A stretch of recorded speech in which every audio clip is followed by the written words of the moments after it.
Необходимо ли е да използвате специални брашна и изворна вода, за да захранвате кваса си? За да разберете отговора, останете до края на видеото.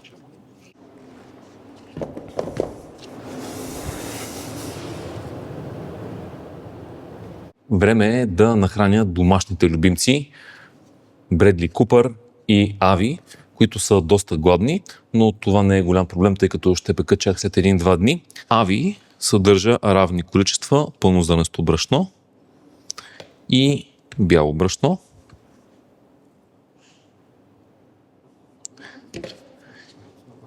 И разбира се, вода.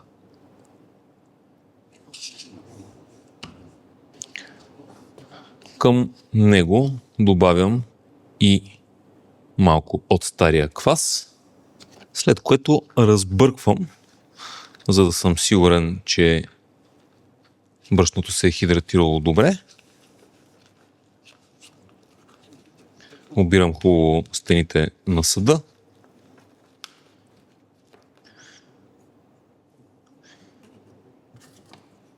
И затварям. Бредли е моя бял квас с хубавото име Бредли,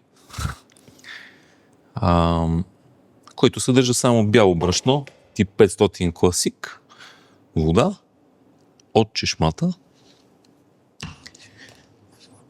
и, разбира се, малко от стария квас. Отново е важно добре да разбъркам кваса, за да се хидратира брашното.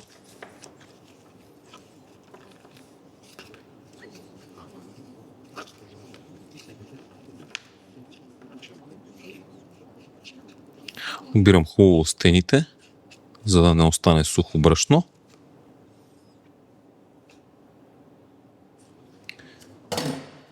И затварям кутията. Двата кваса остават на стайна температура. Това е моя квас. Храня го с най-обикновени брашна. Бял брашно тип 500 класик на неупомената марка, както и пълнозърнесто брашно на същата марка. И, разбира се, последното нещо, което ще ни трябва за да нахраним кваса, е вода, която наливам директно от чешмата и не се притеснявам за моя квас. Той е вече на 16 години и постоянно се храни с тези брашна и с тази вода и все още не е имал проблем да приготви хубав хляб. Така че не дейте да се оправдавате с това, че нямате правилното брашно, елате на курса за квас. Останалия квас, както вече знаете, не изхвърлям, а прибирам в хладилника и ще използвам, за да приготвя палачинки или йоркширски пудинг или някое друго печиво, в което мога да използвам стар квас. А ако не, мога да го изсуша и да го използвам като подправка. Така че не дайте да изхвърляте стария си квас, не се притеснявайте да го приготвяте с най-обикновените брашна от магазина и с вода от чешмата. Със сигурност няма да го убиете, а ще го направите по-здрав. Това беше от мен. Надявам се, че ще се видим на курса за квас. До скоро!